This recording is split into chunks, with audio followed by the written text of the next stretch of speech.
Bonjour à tous, je m'appelle Valériane Boschetti-Dumont et je travaille au barreau de Montréal. Bienvenue à cette conférence portant sur le droit de la famille, présentée dans le cadre des rendez-vous Visée droit. Merci d'être présent avec nous aujourd'hui. Je tiens à souligner la collaboration des bibliothèques Père Ambroise, Robert Bourassa et Saint-Léonard qui ont contribué à la tenue de cette conférence. Sachez aussi que des consultations juridiques gratuites auront lieu le samedi 28 mars 2026 au Palais de justice de Montréal dans le cadre des portes ouvertes Visée droit. Vous pouvez retrouver toute la programmation sur le site visédroit.com. Je vous souhaite de passer un agréable moment et je cède la parole à notre modératrice, Maître Andréane Martel. Maître Martel, je vous cède la parole. Bonjour à tous et bienvenue. Je m'appelle Maître Andréane Martel et je suis membre du barreau de Montréal et coprésidente du comité des rendez-vous Visée droit. En débutant, permettez-moi de remercier les partenaires du barreau de Montréal, les bibliothèques de Robert Bourassa, Père Ambroise et Saint-Léonard. Veuillez noter qu'il y aura une période de questions à mi-conférence ainsi qu'à sa fin. Tout au long de la conférence, vous êtes invité à inscrire vos questions dans la section questions-réponses située au bas de vos écrans et nos intervenants se feront un plaisir d'y répondre. Alors, sans plus tarder, j'ai le plaisir de vous présenter nos conférencières du jour. Maître Catherine Boutin est graduée de l'Université McGill et pratique le droit civil et familial depuis plus de 10 ans au bureau d'aide juridique Côte-des-Neiges.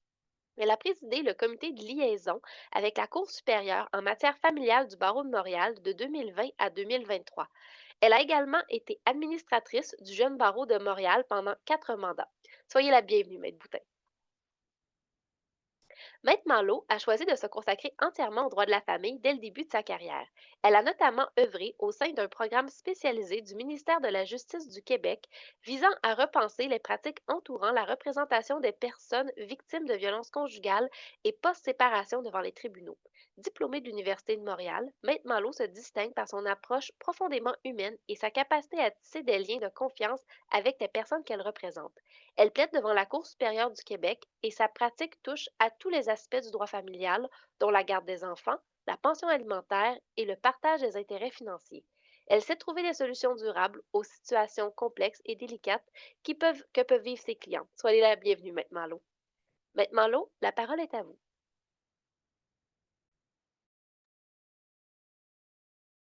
Oui, donc bonjour à tous et à toutes. Aujourd'hui, Meg Boutin et moi, on aura le plaisir de vous entretenir effectivement sur le nouveau régime d'union parentale là, qui est entré en vigueur là, récemment.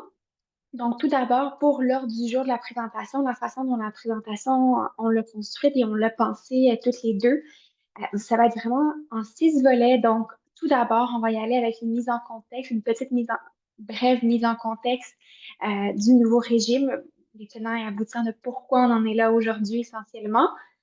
Ensuite, à savoir à qui ça va s'appliquer ce nouveau régime-là, parce qu'il y a des critères, il y a des éléments particuliers à considérer pour ensuite voir qu'est-ce que le patrimoine de l'union parentale, donc qui va se constituer dans le cadre du régime de l'union parentale. Finalement, la fin de l'union parentale et le nouveau tribunal unifié de la famille qui a été constitué de par le nouveau projet de loi et la loi sur le tribunal unifié de la famille.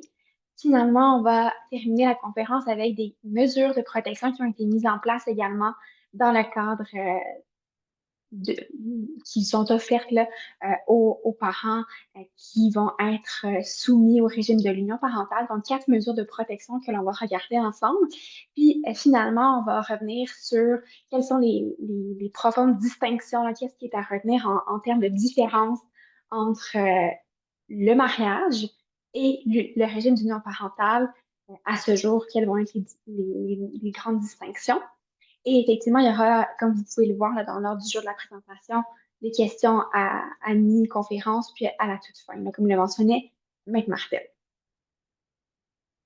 Donc, pour commencer, nous allons débuter avec la mise en contexte, à savoir qu'est-ce qui sera vraiment étudié, qu'est-ce qui sera discuté aujourd'hui. Donc, à savoir en premier lieu, le régime de l'union parentale, comment il faut un petit peu comprendre tout ça, puis comment ça a été pensé par le législateur. Donc, d'abord, on essaie de l'imaginer le plus possible, être Boutin et moi-même. Donc, à savoir, on a un grand cercle jaune qui représente en fait l'union parentale, le nouveau régime pour les parents au Québec. Ce régime-là inclut, comme vous le voyez, des mesures de protection variées, donc 4 grandes mesures de protection qui ont été réfléchies pour venir justement protéger les intérêts des conjoints-conjointes en union parentale et qu'on va voir un petit peu plus tard dans la présentation. Puis, l'union parentale, le régime en tant que tel, va venir inclure ce qu'on appelle le patrimoine de l'union parentale, donc aux égards des éléments financiers, des éléments qui vont être, les biens qui vont être à partager. C'est ce qu'on va appeler le patrimoine de l'union parentale. Donc, il faut penser au schéma comme étant vraiment l'union parentale qui englobe ces deux éléments-là. L'un de, ils sont intimement liés, les deux. Ils sont vraiment liés l'un à l'autre. Donc, c'est de cette façon-là que le régime a été pensé. Puis on va regarder un petit peu toutes les conditions d'admissibilité, etc. par la suite. Donc, en gros, pour le contexte, pour ce qui est pourquoi on on s'est retrouvé là avec un nouveau projet de loi, puis une loi qui a été mise en application, c'est vraiment suivant un arrêt de la Cour suprême du Canada en 2013, l'affaire Éric contre Lola, là, qui avait été très médiatisée à l'époque, qui proposait, donc qui invitait un petit peu le législateur à penser une réforme du droit de la famille pour venir protéger les conjoints de fait qui étaient un petit peu plus considérés plus vulnérables financièrement dans le cadre d'une séparation. C'est ce qui avait été constaté, ce qui avait été noté par la Cour suprême.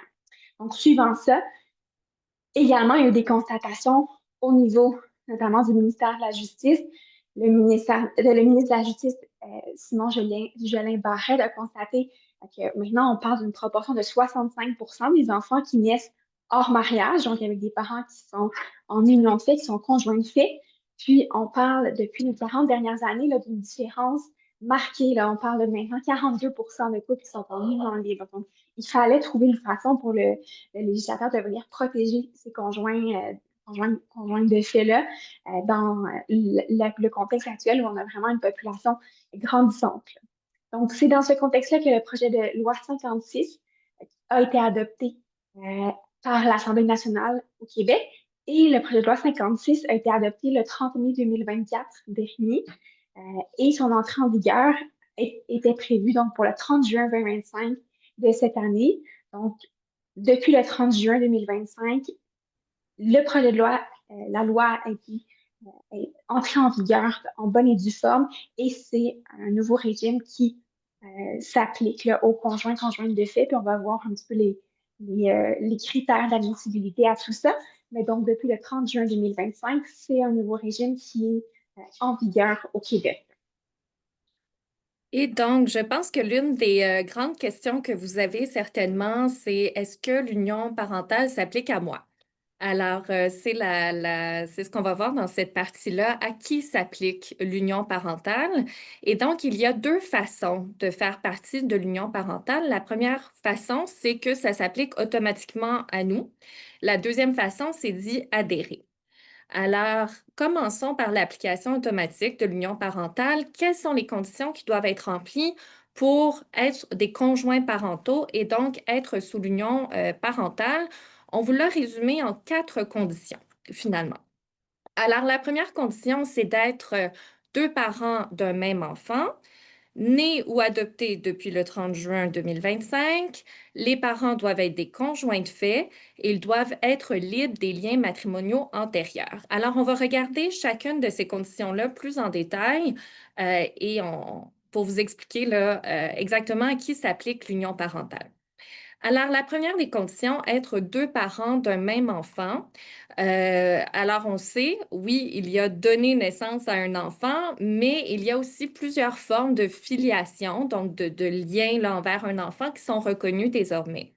Ça peut être, par exemple, par l'adoption, ça peut être un projet de procréation assistée et même désormais la grossesse pour autrui. Alors, ce n'est pas le but de la conférence aujourd'hui de couvrir là, en détail ces façons de devenir parent, mais sachez que peu importe la façon que vous devenez parent, vous pourriez être en union parentale si vous remplissez les autres conditions.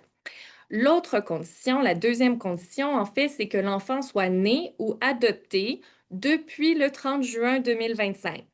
Alors ça, c'est garder cette date en tête, là, c'est vraiment un régime qui s'applique aux parents d'enfants qui sont nés ou adoptés depuis le 30 juin 2025. Ensuite, la troisième condition, c'est d'être des conjoints de fait. Il faut que les parents soient des conjoints de fait. Alors, sachez qu'il y a une présomption, c'est-à-dire qu'on prend pour acquis que des parents qui cohabitent et qui sont les parents d'un même enfant font vie commune. Alors, la première condition, là, c'est la vie commune. Et donc, si vous habitez ensemble puis vous êtes les parents d'un même enfant, il y a une présomption que vous faites vie commune et que donc vous êtes des conjoints de fait. Et donc, sachez par exemple que si vous avez un enfant avec une autre personne avec qui vous ne faites pas vie commune, qui n'est pas un conjoint, avec qui vous n'habitez pas, avec qui vous ne partagez pas de résidence, pas de projet commun, vous n'avez pas de loisirs, pas de lien économique, dans ce cas-là, l'union parentale ne s'appliquerait pas à vous, même si vous êtes des parents d'un même enfant né après, à compter du 30 juin 2025.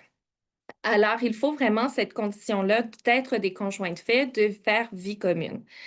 Autre précision importante, on a parfois le réflexe là, des conjoints de fait, peut-être sur le plan fiscal, où il faut avoir cohabité pendant 1 an. Des fois, on peut avoir cette notion-là là, d'une exigence de cohabitation pendant 1 an pour être reconnu comme conjoint de fait.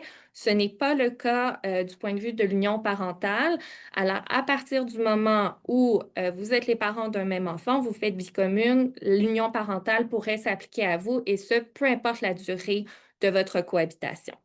Donc, quand c'est un petit peu moins clair, comme je vous disais, à savoir si on fait vie commune, on va regarder différents éléments là, qui peuvent être indicateurs de vie commune. Je vous en ai mentionné quelques-uns, là, par exemple, avoir une résidence principale commune, partager des responsabilités des dépenses, avoir une vie sociale en commun, aller aux fêtes de famille ensemble, prendre des vacances ensemble. Se présenter comme un couple est un élément important aussi. Partager, se confier, par exemple, sur sa vie personnelle. Alors, sachez que ça, c'est un élément clé là, de l'union parentale qui s'applique aux conjoints de fait.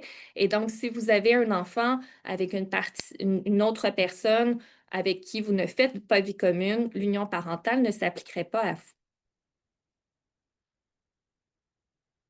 La quatrième condition, elle peut être elle est un petit peu particulière, puis elle peut être un peu difficile à comprendre. Il s'agit d'être libre de liens matrimoniaux antérieurs. Alors, il faut comprendre qu'on ne peut pas avoir deux unions en même temps. Et donc, si l'un des parents est déjà marié et n'est pas divorcé, vous ne serez pas en union parentale à ce moment-là. Alors, par exemple, et on verra un exemple plus en détail là, de la date de début de l'union parentale, elle pourrait avoir lieu par la suite, mais sachez que si l'un des conjoints est toujours marié, il n'y aura pas d'union parentale à ce moment-là.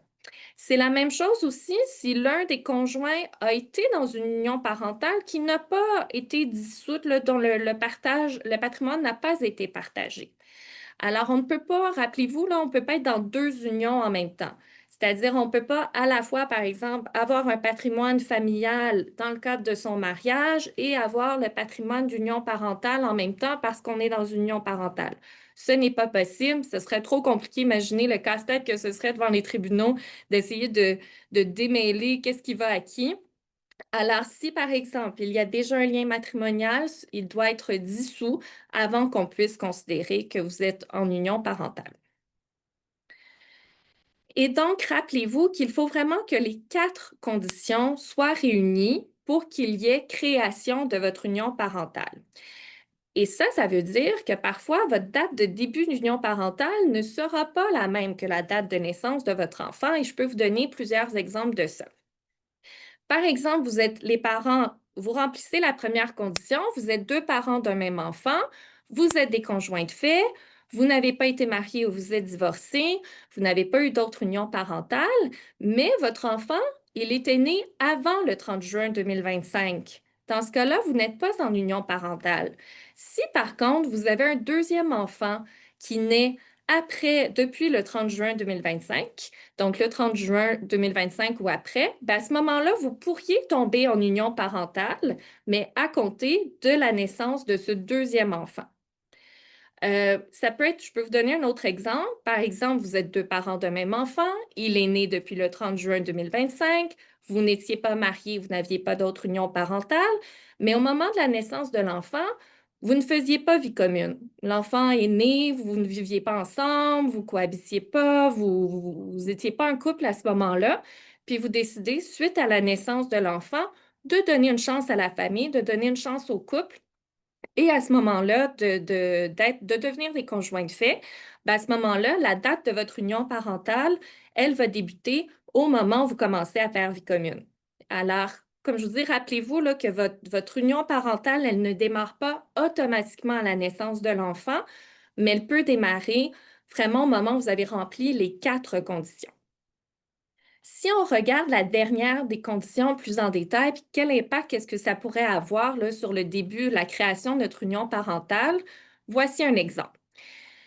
Alors, Monsieur 1 et Madame 1 se marient le 1er janvier 2015. Ils se séparent en juin 2032 et Monsieur 1 commence à faire vie commune avec Madame 2 en janvier 2034. Ils ont un enfant en juillet 2035, Monsieur 1 et Madame 2, mais Monsieur 1, lui, est toujours marié avec Madame 1. Alors, il n'y a pas de création de l'union parentale au moment de la naissance de l'enfant, au 1er juillet 2035.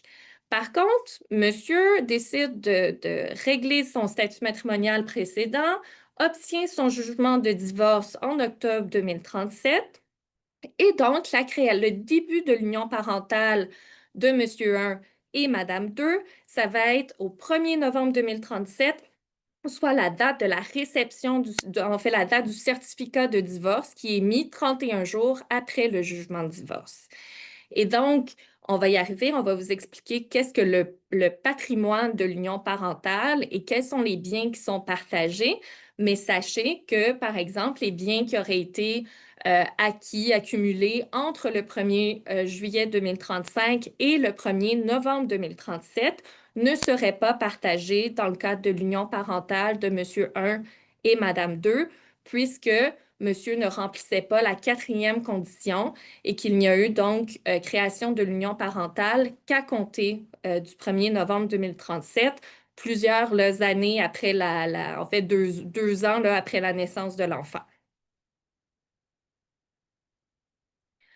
Il y a donc ça, c'était l'application automatique. Comment est-ce que, par défaut, on entre dans l'union parentale? Il y a aussi une façon, si on ne remplit pas les 4 conditions, il y a une façon d'adhérer au régime d'union parentale. Donc, si les 2 conjoints, les 2 parents souhaitent s'assujettir à l'union parentale, il y a 2 façons de le faire. Donc, il y a la possibilité de faire, quand on dit un acte sous seing privé, c'est un contrat devant 2 témoins. Et il y a aussi façon de le faire par acte notarié, donc devant un notaire. Donc, les exigences pour adhérer volontairement à l'union parentale si votre enfant était né avant cette période-là, reste qu'il faut remplir les autres conditions. Mais si votre enfant était né avant le 30 juin 2025 et que vous souhaitez bénéficier des protections de l'union parentale et former un patrimoine d'union parentale qu'on va voir plus en détail dans quelques minutes, vous avez façon de vous assujettir et les exigences ne sont pas particulièrement complexes. Donc, vous pouvez faire un simple contrat devant 2 témoins ou d'aller le faire devant notaire. Et donc, ça, c'est l'adhésion volontaire à l'union parentale. C'est la 2e façon de se soumettre à l'union parentale. Là, vous me dites, d'accord, je comprends si je peux y adhérer ou si ça s'applique à moi, mais il y a une question, c'est est-ce que je peux m'en retirer de l'union parentale? Est-ce que si ça s'applique à moi, je peux faire en sorte que ça ne s'appliquera pas à moi? Alors, c'est là qu'il est important de vous rappeler le schéma du début. Vous aviez 2 cercles. Alors, il y avait le grand cercle avec les mesures de protection. À l'intérieur, il y avait le petit cercle de patrimoine d'union parentale. Alors, sachez que vous pouvez vous retirer du petit cercle, qui est le patrimoine d'union parentale, mais vous allez rester dans le grand cercle, s'il s'applique à vous, et c'est-à-dire que vous ne pouvez pas vous soustraire à l'application des mesures de protection qu'on verra un petit peu plus tard. Comment est-ce que je peux faire si je veux me retirer du petit cercle et donc que mes biens ne soient pas partagés avec mon conjoint parental? Dans ce cas-là, ça ne suffit pas de faire un simple contrat devant 2 personnes qu'on connaît, il faut le faire devant notaire. Alors, vous devez absolument le faire par acte notarié si vous voulez vous retirer du patrimoine d'union parentale. Si vous le faites dans les 90 jours de la naissance de l'enfant, à ce moment-là, on va considérer qu'il n'y en a jamais eu de patrimoine d'union parentale. Il n'y a rien à partager. Par contre, si vous le faites après cette période-là, au-delà de 90 jours, vous aurez toujours la possibilité de vous retirer du patrimoine d'union parentale, mais on va considérer que ce n'est qu'à partir de la date où vous faites l'acte notarié qu'on va cesser d'appliquer le patrimoine d'union parentale. Donc, s'il y a des biens s'il y a des biens qui ont été accumulés, ils devront être partagés jusqu'à votre retrait du patrimoine d'union parentale. Alors, rappelez-vous, si ça s'applique automatiquement à moi et que je ne veux pas de patrimoine d'union parentale, à ce moment-là, je dois aller devant le notaire dans les 90 jours. Passé ce délai-là, il faudra partager ce qui a été accumulé entre la date du début d'union parentale et la date du retrait.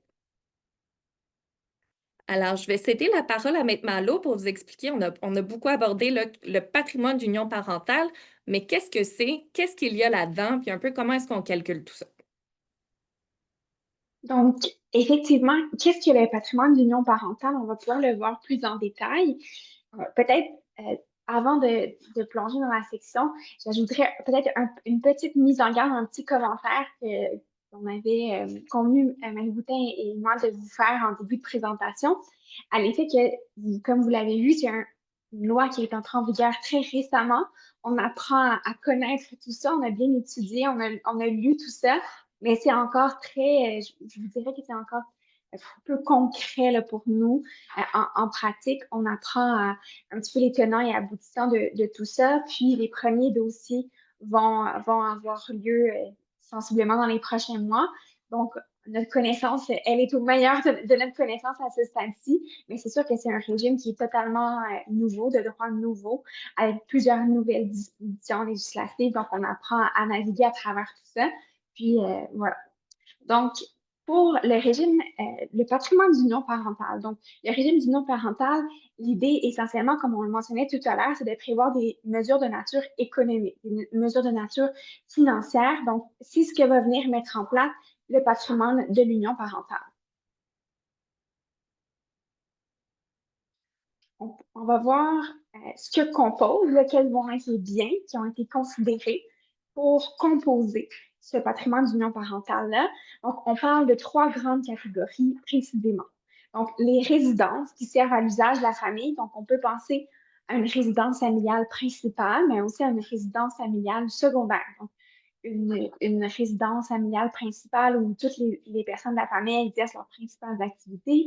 Une résidence secondaire, par exemple un chalet ou quelque chose où les membres de la famille se rendent à l'occasion pour des vacances, pour des fins de semaine. Il faut vraiment qu'on parle de résidences qui sont à l'usage de la famille.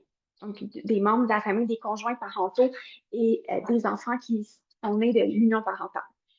Et ce, peu importe quel des 2 conjoints, est-ce qu'on parle des 2 conjoints qui sont copropriétaires de ces résidences-là ou qu'on ait seulement un ou l'autre des conjoints-conjointes qui soit propriétaire de cette résidence-là ou de ces résidences-là de la famille.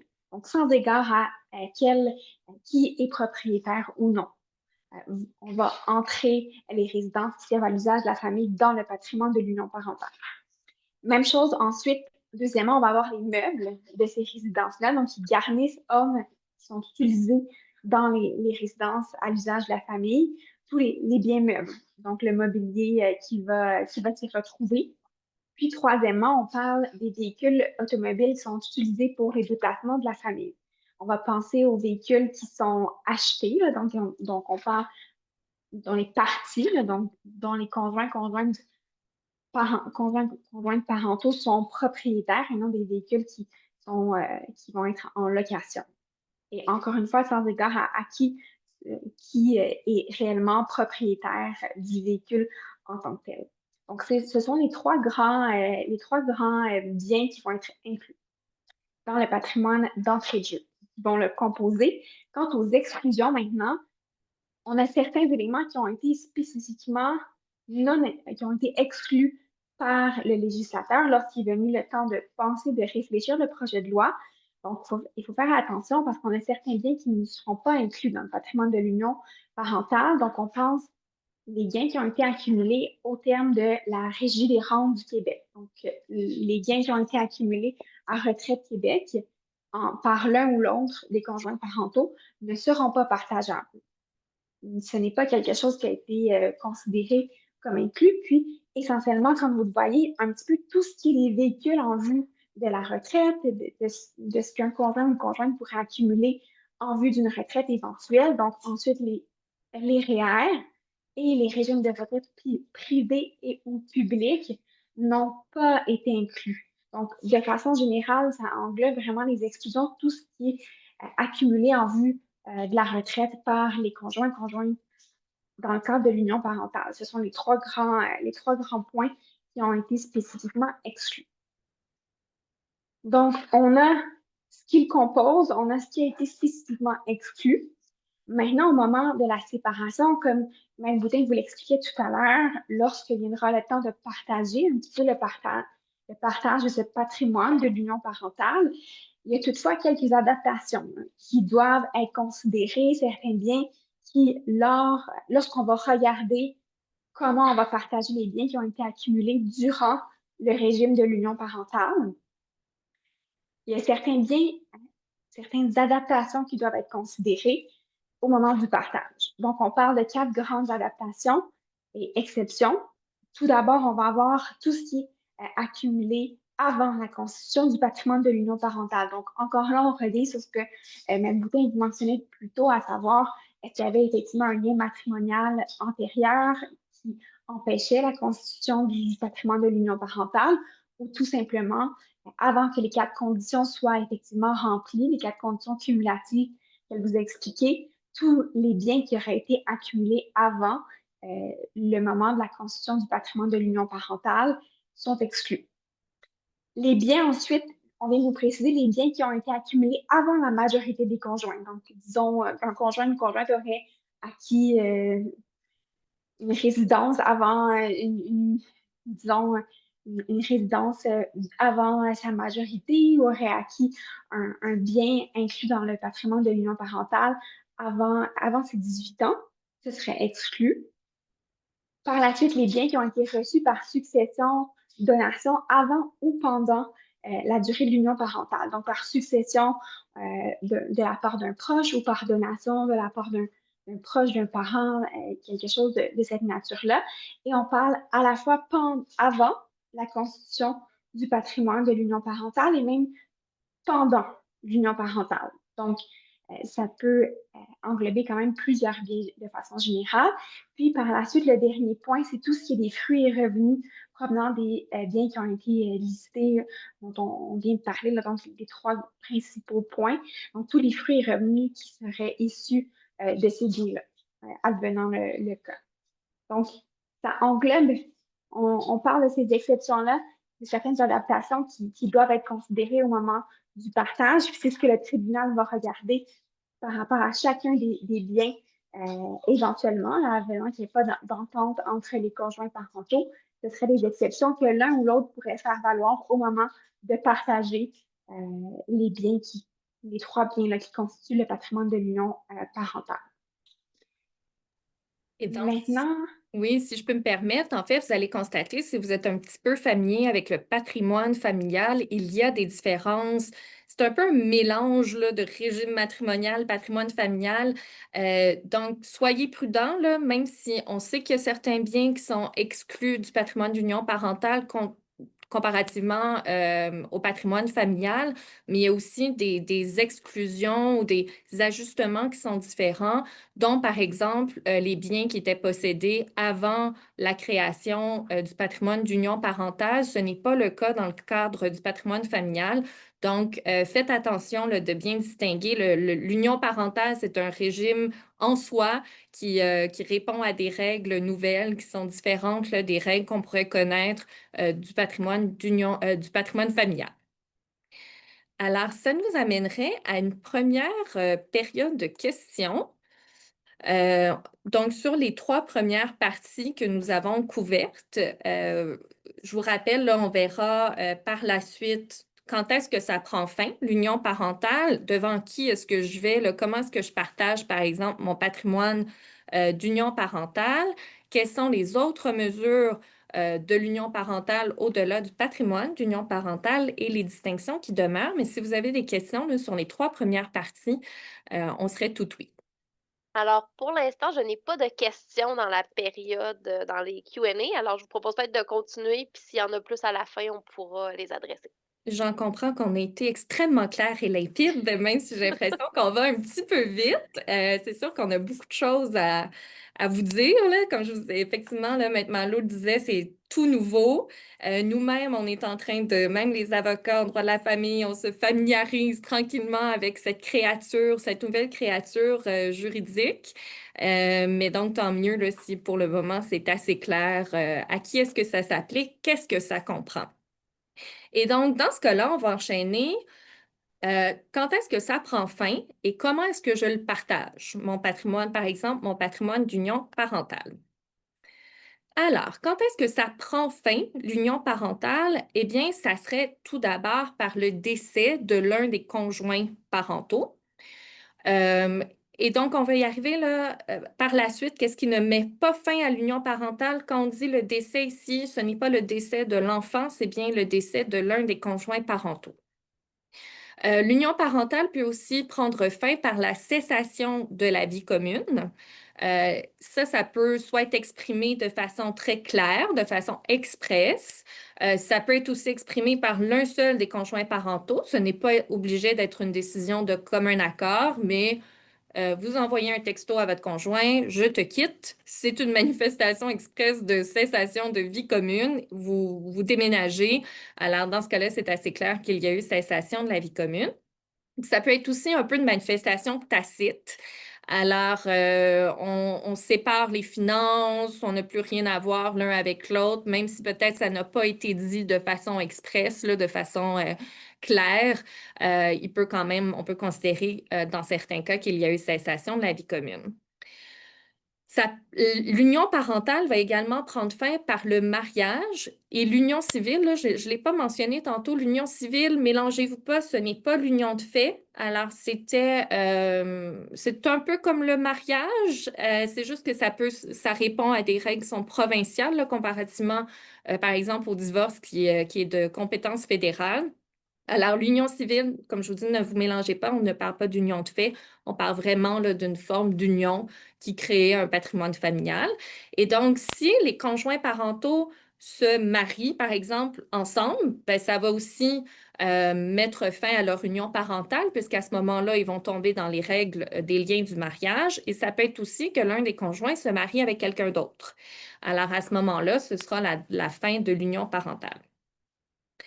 Qu'est-ce qui ne met pas fin à l'union parentale? Je vous en ai glissé un mot, le décès de l'enfant, même si c'est peu de temps après sa naissance. Donc, malheureusement, ça arrive qu'il y a des bébés qui naissent peu de temps après leur naissance. Si quand ils sont nés, ils étaient vivants et viables, il y a eu constitution de l'union parentale et le décès de l'enfant ne va pas mettre fin à l'union parentale. C'est la même chose avec la majorité de l'enfant. Alors, ce n'est pas parce que votre enfant a atteint l'âge de 18 ans qu'automatiquement, c'est la fin de l'union parentale. à partir de ce moment-là, ce que j'accumule n'est plus partagé avec mon conjoint parental. Ce n'est pas le cas. Donc, l'union parentale se poursuit au-delà de la majorité de l'enfant. Et la même chose, même si votre enfant quitte la résidence, déménage, s'en va voler de ses propres ailes, vous demeurez en union parentale là, au-delà de son départ de la résidence.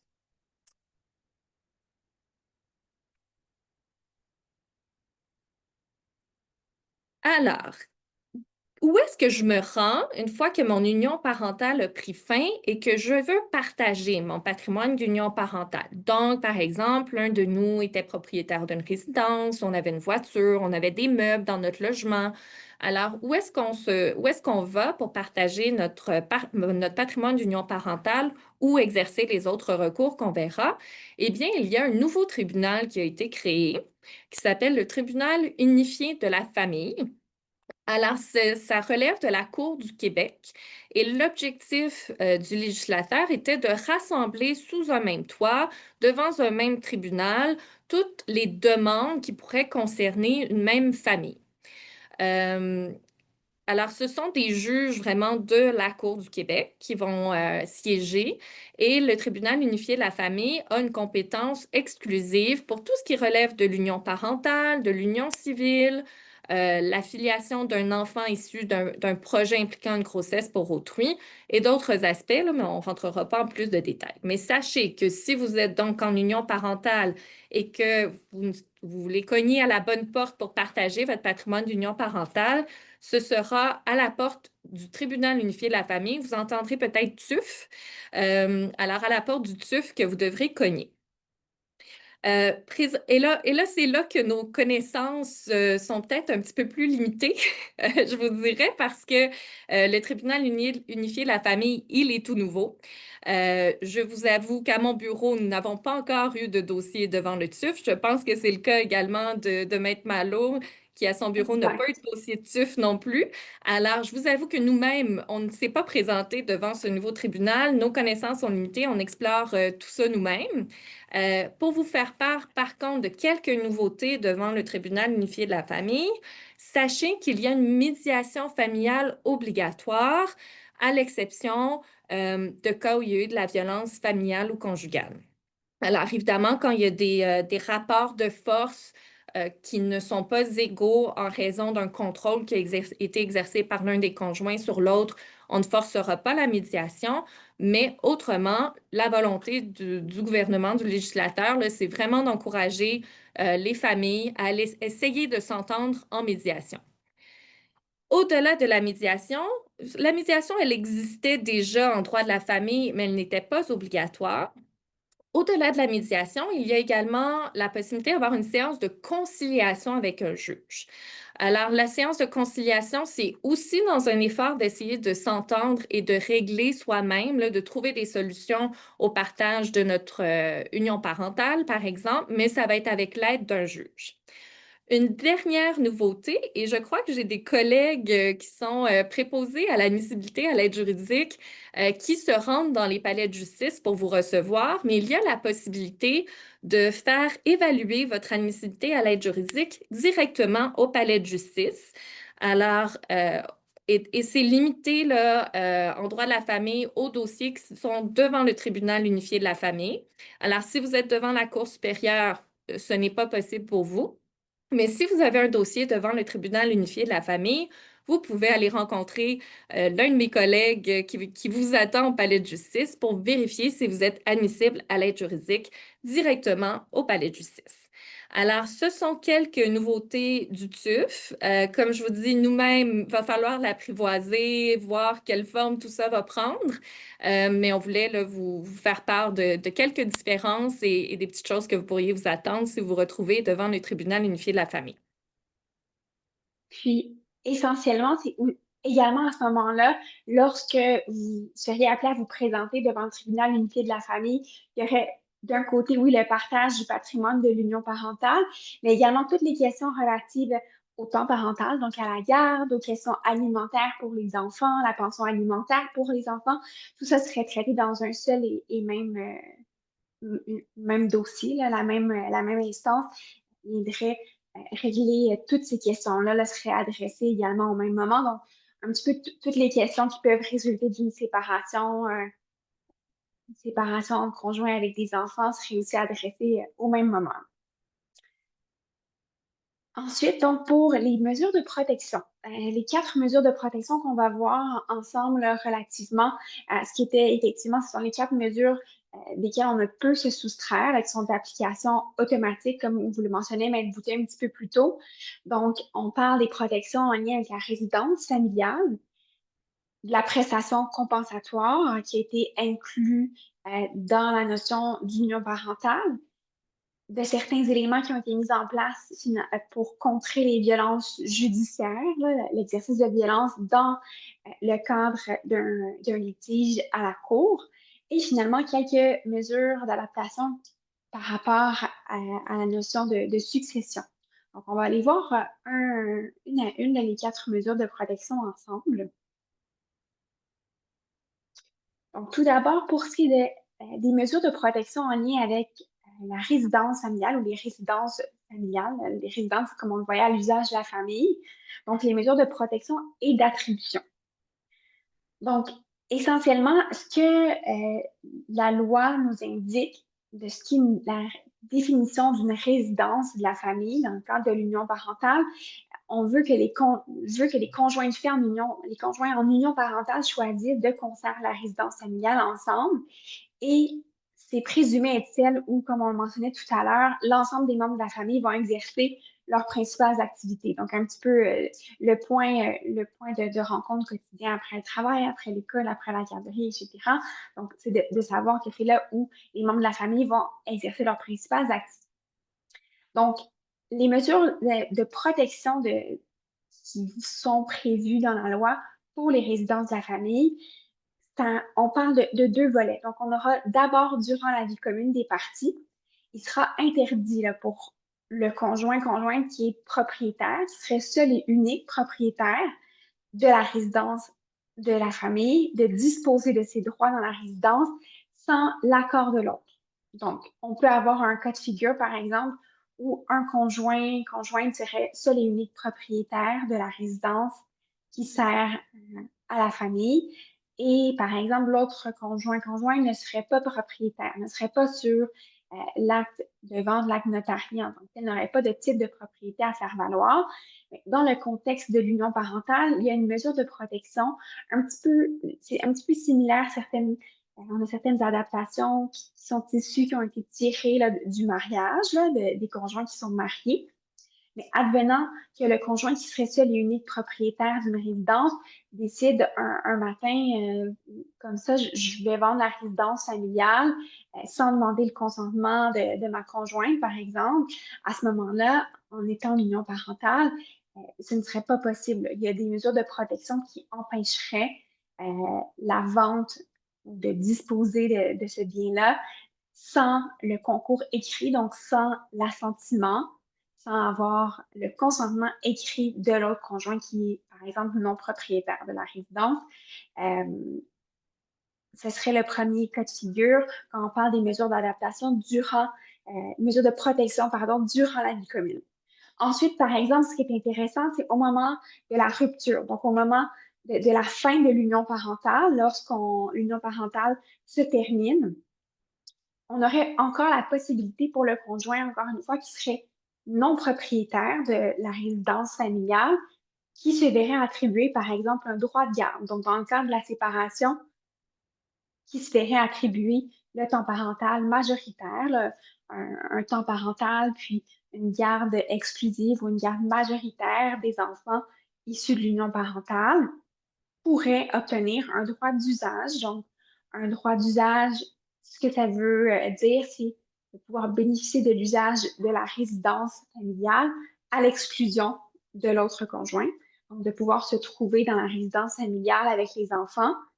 Un droit d'usage, on parle quand même d'un droit d'usage qui est temporaire, mais qui permettrait une certaine transition, toujours dans l'esprit pour garder en tête l'intérêt des enfants, dans leur meilleur intérêt. Là, c'est penser toutes ces mesures-là pour, oui, protéger le conjointe qui peut être plus vulnérable financièrement, vu, par exemple, le fait qu'il ne serait pas propriétaire copropriétaire de la résidence, mais aussi pour assurer une certaine protection aux enfants qui sont issus de l'union parentale, du couple parental.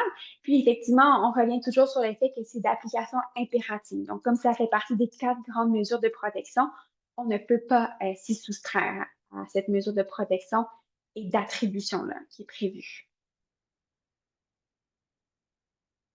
Il y a quand même certaines adaptations. Donc, comme je l'ai mentionné un petit peu plus tôt, ce sont des mesures de protection qui ont été inspirées de ce qu'on pouvait voir du côté notamment des conjointes mariés, du mariage. C'est inspiré de ces articles-là du Code civil du Québec. Mais par exemple, en raison du caractère factuel, là, comme vous l'exposez un peu, Maître Boutin, là, des critères, puis un petit peu tout ça est encore à dessiner, là, à quel moment se constitue l'union parentale, etc. En raison du caractère factuel de l'union parentale, il y a certaines adaptations qui ont quand même été nécessaires puis qui ont dû être apportées à ces mesures de protection et d'attribution-là. Donc, de ce qu'on en comprend, on a tout d'abord les mesures de protection qui vont, on parle des mesures de protection en lien avec la résidence familiale toujours, qui vont subsister, qui vont survivre jusqu'à 120 jours suivant la cessation de la vie commune. Donc, on parle des mesures de protection dont je faisais mention un petit peu plus tôt. Puis, par la suite, le deuxième volet, par rapport aux demandes d'attribution pour l'usage, par exemple, obtenir l'usage exclusif d'une résidence de la famille. C'est de notre compréhension de comment la loi a été rédigée, comment elle a été pensée, c'est que ces mesures relatives à l'attribution d'un droit d'usage exclusif doivent être présentées quand même tout de même rapidement, suivant la fin de l'union parentale. On parle d'au plus tard dans les 120 jours après la fin de l'union parentale. Donc, il y a quand même une certaine urgence d'agir. On ne parle pas, d'un délai qui est d'un délai qui est quand même assez court. Donc, après 4 mois, 120 jours, les mesures de protection devraient être présentées au tribunal après la fin. Le délai commencerait à courir dans les 120 jours suivant la fin de l'union parentale. Donc, pour être en mesure de se présenter devant le tribunal unifié de la famille et de demander, par exemple, l'usage exclusif d'une résidence de la famille. Donc, ce sont essentiellement les mesures de protection et d'attribution. Puis, Maître Boutin, n'hésitez pas à intervenir s'il y a quoi que ce soit, si vous voulez compléter là-dessus. Mais ce sont les mesures en lien avec la résidence familiale là, qui ont été mises les résidences familiales qui ont été mises en place. Je vois le petit point d'exclamation. Alors, je vous dirais là, sincèrement, si vous avez 2 choses à vous rappeler de la conférence d'aujourd'hui, c'est sûr qu'il y a des choses qu'on peut réviser par la suite, là, pour savoir exactement bon, comment est-ce que ma propriété serait tenue en compte, puis quelle part mon conjoint pourrait avoir droit. Ça, c'est une chose, vous pourrez aller voir tout ça plus tard. Je vous dirais, si vous avez 2 choses à vous rappeler concernant la formation d'aujourd'hui, c'est les délais qu'il ne faut pas manquer. Alors, tout d'abord, le délai de 90 jours dont je vous parlais au début pour vous retirer du patrimoine d'union parentale, donc 90 jours de la naissance de l'enfant, mais également le délai très important de 120 jours après la fin de votre union parentale. Si vous voulez avoir le droit de continuer à habiter la résidence familiale, par exemple, dont votre conjoint propriétaire, assurez-vous d'exercer votre recours dans le délai qui est donc, gardez en tête là, à peu près 4 mois de votre séparation. Alors, il ne faut pas trop tarder à consulter un avocat, par exemple, pour vous guider dans ces démarches-là, parce qu'on le sait, là, 4 mois, ça peut aller vite après la séparation, mais je vous dirais, là, rappelez-vous de ce délai-là qui est très important, les 120 jours pour avoir le droit de réclamer, par exemple, l'usage de la résidence, donc le droit d'habiter la résidence avec les enfants.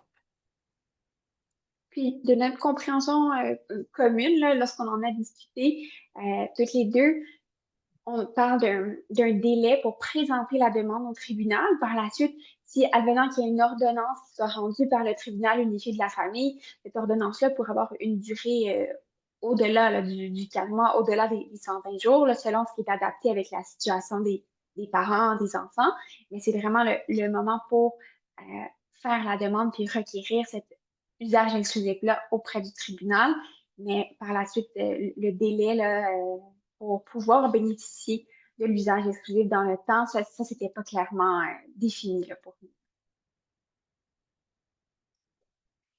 Ensuite, on a la prestation compensatoire. Donc, c'était une notion qui était de nature un petit peu un véhicule de nature économique qu'on connaissait dans le cadre des mariages là, antérieurement, hein, comme avocat, avocate en droit de la famille, mais qui a maintenant été également adapté là, avec certains éléments pour l'union parentale. Donc, on a certains critères d'attribution. On parle d'un recours qui est vraiment spécifique, la prestation compensatoire, un recours qui vise à un petit peu rééquilibrer la vie économique entre les parties. Donc, à savoir, on parle de 3 critères d'attribution qui sont cumulatifs, qu'il faut regarder de façon, il faut vraiment les lire l'un avec l'autre, les lier ensemble. Donc, on parle de certaines situations où on aurait, par exemple, un conjoint ou une conjointe qui se serait enrichi au détriment de l'autre conjoint. On parle ensuite d'une notion d'appauvrissement. Donc, le conjoint qui se serait enrichi, l'autre conjoint se serait appauvri durant la vie commune. On parle, par exemple, d'idées, l'exemple qu'on a souvent, euh, l'exemple qui nous vient souvent en tête, c'est à savoir un conjoint qui aurait, par exemple, une entreprise, puis l'autre conjointe aurait travaillé dans l'entreprise sans être nécessairement rémunéré, sans avoir un salaire qui aurait été versé, puis qui aurait mis, par exemple, sur pause là, durant plusieurs années son emploi, sa carrière, puis qu'au moment de la fin de l'union parentale, se verrait euh, désavantagé financièrement, n'aurait pas pu, par exemple, économiser en vue de la retraite, n'aurait pas eu de salaire, bien qu'aurait travaillé de façon étroite et en collaboration avec son conjoint dans l'entreprise de celui-ci. Donc, on parle d'un conjoint qui s'enrichit, l'autre qui va s'appauvrir. Puis, il faut qu'on soit capable, il faut être capable de remettre l'un avec l'autre. Donc, il faut qu'on ait une notion, un lien de causalité, de concomitance entre les deux éléments. Ce sont essentiellement les critères qui sont à considérer pour ce genre de recours-là. Puis, ce qui est intéressant, dans le cadre de la prestation compensatoire, ce qui est indiqué dans la loi, on l'a pas encore vu, Maître Boutin et moi-même, mais ce qui est intéressant dans la loi, ce qui est prévu, c'est que les notions de compensation, puis pour être en mesure de quantifier, parce que souvent c'est ça qui est un petit peu difficile, comment on fait pour quantifier qu'est-ce qu'un conjointe a le droit dans le cadre d'une demande en prestation compensatoire, qu'est-ce que, qu'est-ce qu'on peut demander comme compensation financière au tribunal pour réajuster un petit peu cet équilibre-là. Ce qui est prévu dans le projet, dans la loi là, qui a été adoptée, c'est que le gouvernement provincial pouvait, par règlement, donc de façon, pouvait déjà venir un petit peu moduler qu'est-ce qui pourrait être demandé par règlement, fixer quelles sont les attentes financières, qu'est-ce qu'un conjoint ou conjointe pourrait demander au terme d'une prestation compensatoire pour venir encadrer un petit peu ce type de recours-là, puis faciliter aussi l'accès à ce genre de recours-là. Mais il faut vraiment, à la base, être en mesure de prouver minimalement ces 3 critères-là. Ça prend des contextes économiques qui sont quand même assez particuliers, qui s'y prêtent. Par la suite, là, pour ce qui est important à garder en tête, là, quand on parle un peu de rééquilibrer les, les, rééquilibrer le côté financier là, un déséquilibre qui aurait pu être causé là, par l'union parentale. Par exemple, il faut garder en tête que l'union parentale ne va pas donner naissance à une obligation alimentaire entre les conjoints parentaux. Donc, on ne parle pas dans le cadre d'une prestation compensatoire de quelque chose qui serait assimilable à une pension alimentaire pour ex-conjoint, comme on peut le voir dans le cas de conjoints qui sont mariés. Donc, ça ne donne pas ouverture à un recours pour aller chercher des aliments, pour aller chercher une pension alimentaire pour un des conjointes de l'union parentale. Par contre, ce qui a été également noté par le législateur, ce qui a été ajouté, c'est que dans le cadre de quelqu'un qui demanderait à recevoir une prestation compensatoire pourrait faire valoir un autre recours qui viendrait s'ajouter et c'est le recours, une demande de provision pour frais, donc la provision pour les frais de l'instance, à savoir si je m'adresse au tribunal unifié pour demander une prestation compensatoire quand j'estime m'être appauvrie durant mon union parentale, puis mon ex-conjoint s'est enrichi à mon détriment, je pourrais demander dans ce cadre-là au tribunal de me verser que mon ex-conjoint me verse une provision pour frais, donc un montant forfaitaire là, qui serait déterminé, un montant d'argent pour venir compenser mes honoraires professionnels. Donc, les honoraires que j'aurais engagés auprès d'un avocat pour défendre mes intérêts, préparer mon dossier, etc.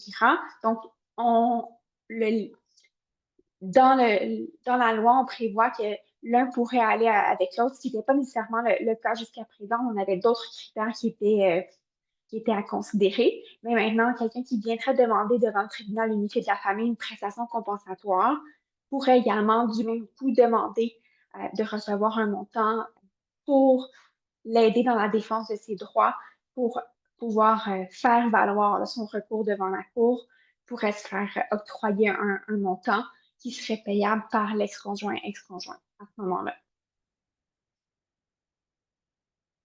Et finalement, l'avant-dernière mesure de protection, on parle de la vocation successorale.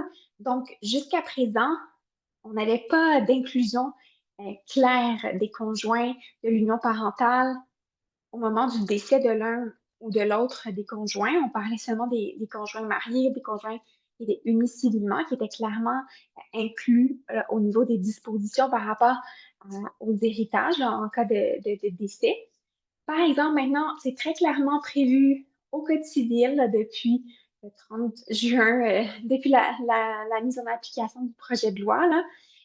Donc, les conjoints qui sont issus de l'union parentale, le conjoint qui survivrait au décès de l'autre pourrait maintenant recevoir un tiers de la succession et le ou les enfants qui seraient issus de l'union parentale pourraient recevoir le 2 tiers de la succession du conjoint qui serait décédé. Donc, c'est quand même un changement majeur là, dans la loi.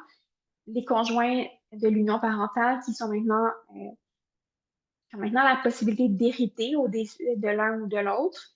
Ça, c'est quand on parle dans le cas de conjoints qui n'auraient pas déjà signé un testament, qui n'auraient pas déjà signé des documents de nature testamentaire qui pourraient prévoir d'autres dispositions, mais de façon générale, advenant qu'il n'y ait par exemple pas de testament de l'un ou l'autre des conjoints, et voici ce que la loi prévoit pour les conjoints qui font partie qui font partie d'une union parentale. Le conjoint survivant a le droit à un tiers, puis le ou les enfants ont le droit au résiduel, donc le 2 tiers de la succession. Donc ça, c'est quand même un élément important pour venir protéger justement le conjoint survivant. Et finalement, on parle des mesures d'attribution et de protection, les mesures de protection, pardon, contre l'abus de procédure. Donc, dans les cadres, effectivement, on est venu renforcer un petit peu certains éléments. Par exemple, surtout pour venir contrer les violences judiciaires. Donc, le législateur reconnaît l'existence de violences judiciaires, puis on est venu mettre en place quelques mesures pour essayer de les éradiquer le plus possible des dossiers qui vont avoir lieu là, ou qui ont lieu devant le tribunal unifié de la famille. Donc, on parle souvent dans certains dossiers là, où on a vraiment une grande propension à multiplier les procédures devant la cour, multiplier les procédures judiciaires, avoir plusieurs auditions successives dans le cours d'un dossier en matière familiale. La multiplication des procédures judiciaires, on le sait, on le voit bien souvent, mais ça se fait au détriment des enfants, au détriment de leur intérêt. Le tribunal pourrait donc, dans ce cadre-là, lorsqu'on a certaines conditions qui sont remplies, pourrait décider de condamner un des parents, donc un des conjoints, pour verser des dommages et intérêts vu ses comportements procéduraux. Donc, on parle vraiment des comportements procéduraux dans le cadre du dossier, là, devant le tribunal unifié de la famille, comment un ou l'autre des parents se serait comporté dans le cadre de la conduite du dossier à la cour. Donc, il faut regarder notamment là, les quelques indices qui étaient donnés, qui étaient par rapport à l'historique des procédures, combien d'années, depuis combien d'années le dossier est ouvert, combien de vacations à la cour, combien de fois les parties ont dû se présenter devant le tribunal de façon successive. Donc, la nature répétitive, litigieuse des procédures, est-ce qu'on entretient vraiment un haut niveau de conflit qui est constamment entretenu par une partie qui va vraiment alimenter le débat, présenter plusieurs procédures à la cour qui ne sont pas nécessairement pertinentes, qui ne sont pas nécessairement nécessaires dans le cours du dossier.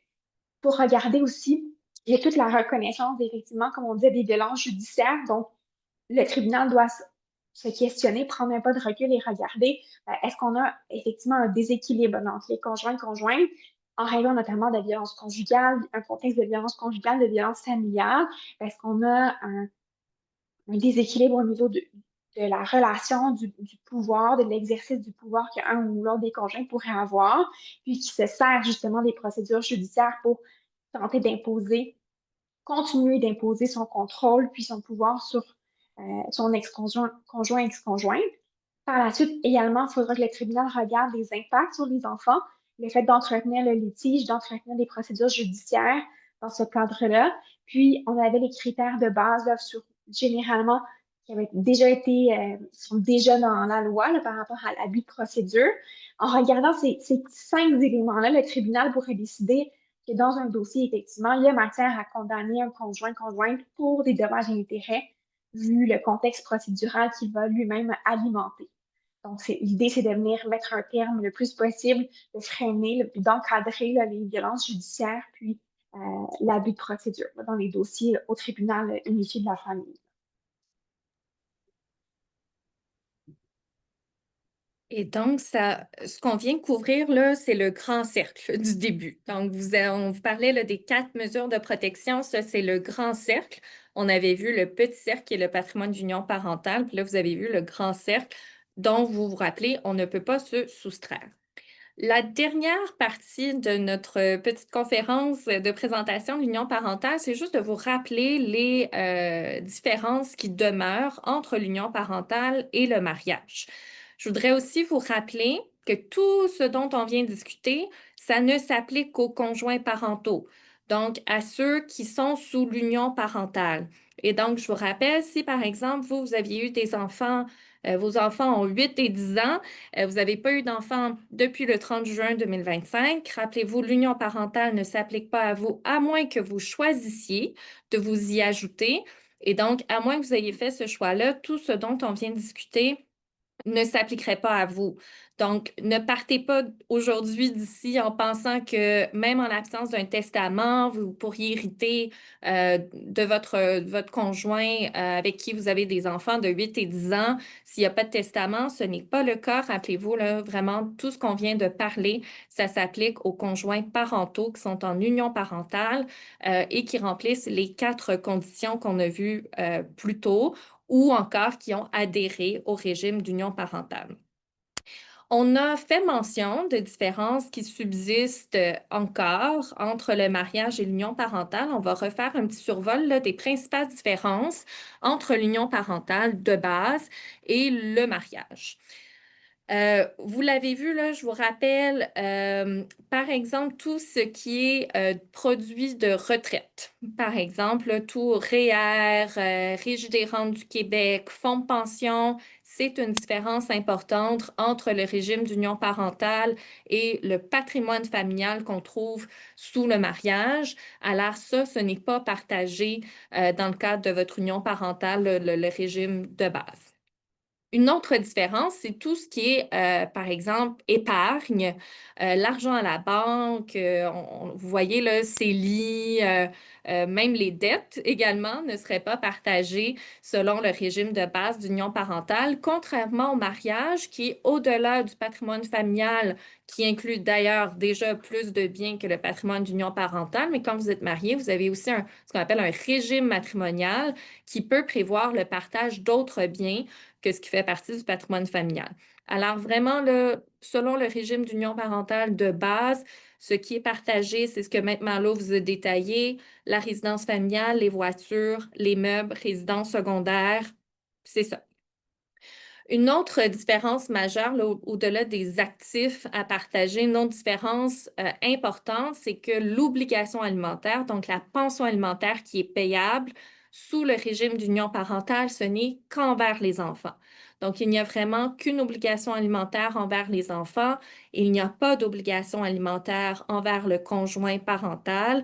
Et donc, vous ne pourriez pas réclamer à titre de conjoint parental une pension alimentaire pour vous-même, ce qui est encore là une différence très importante avec le mariage. Alors, l'union parentale, elle vient certainement ajouter plusieurs protections aux conjoints parentaux, mais il demeure des distinctions importantes avec le mariage. Et comme je vous dis, rappelez-vous que ce n'est pas parce que vous êtes des conjoints de fait que vous êtes automatiquement des conjoints parentaux et que vous bénéficiez là, des protections et du patrimoine d'union parentale dont on a discuté aujourd'hui. Alors, je vous dirais, à moins que Maître Malo ait d'autres précisions, d'autres informations à vous partager, ça ferait pas mal le tour de ce qu'on avait à vous présenter aujourd'hui. Et ce serait donc le temps de la deuxième période de questions, en espérant que là, on Et j'en ai, vous a allumé un petit peu plus, là. j'en ai plusieurs. Merveilleux. La première notion qui revient beaucoup parmi les questions, c'est, disons qu'on est dans les 90 jours et qu'on veut s'exclure. Est-ce qu'on peut s'exclure seul? Y existe-t-il un recours qu'on peut s'exclure sans nécessairement l'accord de l'autre? Alors, le retrait de l'union parentale, elle se fait par les deux conjoints. Là, on ne peut pas seulement décider que nous, on ne fera pas partie de l'union parentale. Mon conjoint peut bien être dans l'union parentale, mais moi, j'en fais pas partie. Alors non, c'est vraiment, ce sont les deux parties, les deux parents là, qui doivent aller ensemble devant le notaire pour tous les deux là, se soustraire à l'union parentale. Ce n'est pas une décision qu'on peut prendre seul. Autre question, dans l'optique où un des conjoints a contribué seul à la résidence, qui est le seul propriétaire de la résidence, que l'autre n'a jamais rien payé, est-ce que ça se fait exclure ce bien-là si on est dans les 90 jours, même si l'autre ne voudrait pas? Ou on est à la même réponse? On est essentiellement dans la même réponse, là. Pour être en mesure de faire des adaptations, décider de faire un petit peu des modulations au patrimoine de l'union parentale, il faut avoir l'assentiment des deux conjoints. Il faut que ce soit une démarche commune. Par exemple, si les deux seraient en accord de venir retirer ou ajouter, là, on pourrait aussi très bien le faire. Là. Si par exemple les deux conjoints parentaux seraient en accord d'ajouter d'autres biens dans ce qui va constituer leur patrimoine de l'union parentale, tout ça va devoir être vraiment une démarche conjointe qui va devoir se faire entre les deux. Même chose pour retirer, moduler puis venir retirer un bien. Il faudra que ça se fasse avec le consentement, que ce soit une démarche conjointe devant le notaire. Là, comme le mentionnait Maître Boutin, il faudra que ça soit fait par acte notarié là, si on veut retirer ou s'exclure, là, se soustraire. Alors, c'est quelque chose qu'on a peut-être un petit peu moins abordé, mais sachez que d'ailleurs, une des distinctions importantes entre le patrimoine d'union parentale et le patrimoine familial, c'est effectivement le patrimoine d'union parentale peut plus facilement être modelé et modifié un peu selon les envies des conjoints parentaux, toujours sujet au consentement des deux conjoints parentaux et à acte notarié. Mais il y a cette possibilité-là en union parentale de décider d'ajouter des biens ou d'en enlever de notre patrimoine d'union parentale. Alors ça, c'est une possibilité qui n'existe pas nécessairement relativement au patrimoine familial. Ce n'est pas des ajustements qu'on peut faire d'avance, mais il y a cette possibilité-là en matière d'union parentale, mais ça prend effectivement l'assentiment des deux conjoints parentaux. Là, on ne peut pas soi-même aller décider de retirer un bien. L'intention de la loi, c'était d'amener une protection justement, parfois au conjoint qui n'est pas propriétaire de la résidence familiale. Alors, le conjoint qui est seul propriétaire ne peut pas dire, ben moi, je veux pas que ça s'applique. Évidemment, je vous invite aussi à faire attention quand vous allez devant le notaire que chacun peut s'exprimer un consentement qui est libre et éclairé, soit au retrait de patrimoine d'union parentale ou aux ajustements que vous pourriez faire à votre patrimoine d'union parentale. Alors, c'est évidemment là, important de ne pas mettre de la pression sur l'autre conjoint pour qu'il accepte de renoncer au patrimoine d'union parentale ou d'en soustraire certains biens. Évidemment, on veut que ces démarches-là se fassent là, de façon pleinement libre et éclairée pour chacune des deux parties qui est impliquée. Donc, je vais simplement reprendre là, vos mots, Maître Paix, si vous me permettez, parce que j'ai vraiment les questions qui, donc, si on comprend bien, il n'y a pas de recours pour s'exclure de ça si l'autre ne veut pas. Donc, ce que je comprends de votre réponse, c'est non. On est dans ce régime-là, à moins que les deux soient d'accord pour se retirer du régime. Le régime de l'union parentale va s'appliquer aux deux dans ces circonstances-là. C'est exact. Ouais, d'où pourquoi les éléments qu'on a abordés en début de présentation, on peut avoir une application automatique lorsque les conditions sont effectivement On vous entend moins bien, Maître Malo. Je connais la notion d'application automatique. Donc, il faut garder. On a encore des petits problèmes avec votre son maintenant là, je pense que c'est les écouteurs, mais je comprenais ce que vous dites, mais c'est vrai qu'on parle d'application automatique, là, c'est ça qui est important de comprendre. Une fois que vous remplissez les 4 conditions, ça s'applique à vous. C'est tout l'esprit de l'union parentale, c'est d'amener des protections à des conjoints de fait qui n'en avaient pas au préalable. Il y avait toujours la possibilité autrefois de faire des contrats de vie commune entre conjoints de fait, de prévoir certaines, par exemple, qu'on va partager les biens d'une certaine façon. Alors, il y avait une liberté là, totale auparavant. L'union parentale vient limiter un petit peu cette liberté-là, peut-être, là, si la volonté vient d'une seule personne, mais vient amener des protections. C'était vraiment ça l'intention, là, d'amener certaines protections aux conjoints de fait qui sont parents d'enfants, là, qui sont nés après une certaine date. Vous comprendrez aussi, là, je ne sais pas si vous l'avez saisi, mais que ça crée quand même beaucoup de différentes catégories d'enfants, là. Alors, même si l'intention, puis quand on parle de tribunal unifié de la famille, on pourrait croire qu'on venait mettre les enfants tous sur un même pied d'égalité, garder en tête qu'il demeure beaucoup de distinctions entre les différents enfants. Donc, même les enfants qui sont nés depuis le 30 juin 2025 de parents conjoints de fait n'ont pas nécessairement tous les mêmes protections. On comprend que c'est un premier pas là, en direction de protection pour les conjoints de fait, les conjoints parentaux, mais soyez attentifs là, à savoir si ça s'applique à vous ou non. Je vais vous lire directement l'autre question qui est apparue. Pour clarification, toutes les résidences familiales font partie du patrimoine de l'union parentale et ce, même si l'un des deux conjoints était déjà propriétaire de l'une d'elles avant l'union parentale. En fait, c'est une question intéressante. Puis, effectivement, on n'est pas allé vraiment dans les technicalités, si on veut. Vous m'entendez bien? Est-ce que Oui, c'est mieux le son? OK, super. super. Donc, pour les technicalités, on n'est pas vraiment, on n'a pas vraiment creusé dans le détail des modalités de partage là, qu'on appelle dans le jargon juridique. Mais quand on regarde le partage du patrimoine de l'union parentale, on parle de la valeur nette.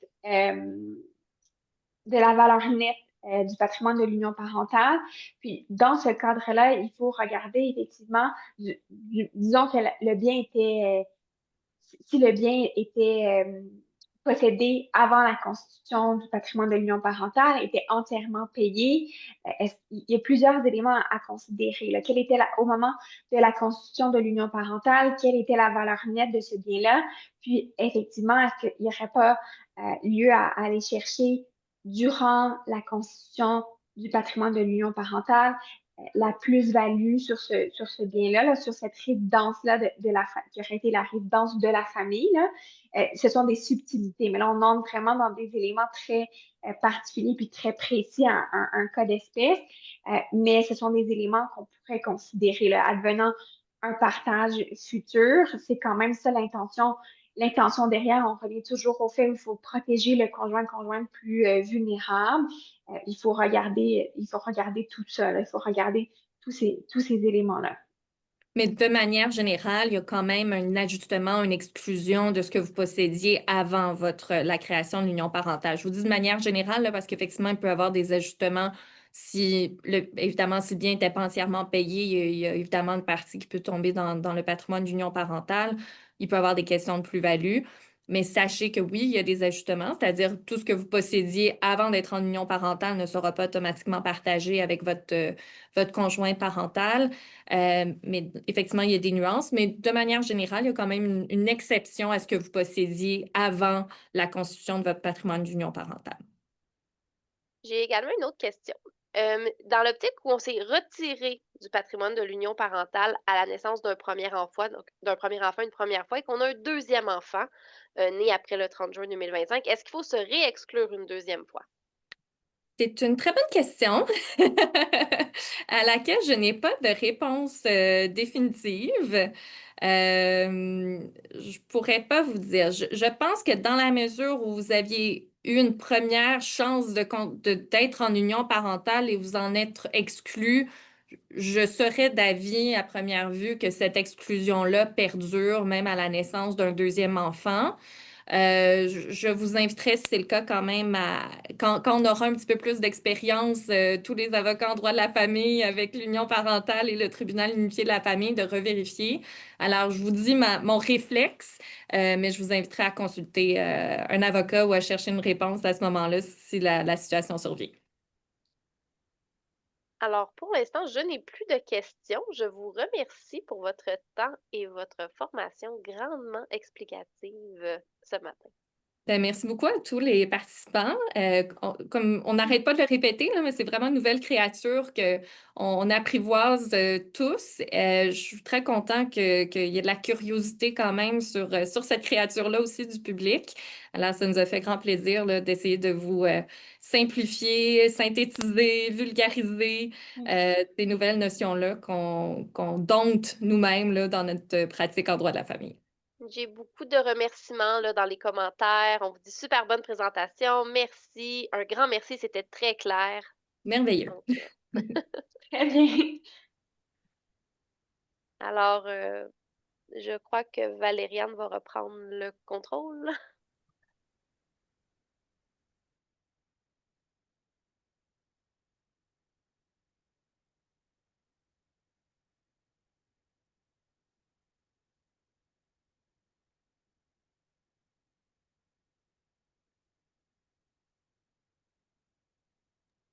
Pas bien long, il y a des petits ajustements. Il y aura un mot de la fin là, qui, qui s'en vient. Il arrive. Oui. Oui, donc donnez-moi un petit instant. J'ai un petit mot de la fin à vous dire. C'est ce qui conclut notre conférence aujourd'hui. Merci beaucoup, Maître Boutin et Maître Malo, au nom du Barreau de Montréal et de ses quelques 17 membres. Je vous remercie pour votre précieuse collaboration. Je remercie également les partenaires du barreau, les bibliothèques Robert Bourassa, Père Ambroise et Saint-Léonard. Merci également à vous tous pour votre participation. J'espère que vous avez, comme moi, apprécié la présentation. Nous vous donnons rendez-vous à la journée des portes ouvertes du Palais de justice de Montréal et de la Cour d'appel le 28 mars prochain. Il y aura des consultations juridiques gratuites, un procès simulé inédit et bien plus encore. Pour en savoir plus, n'hésitez pas à visiter le site de visedroit.com. Bonne journée à tous.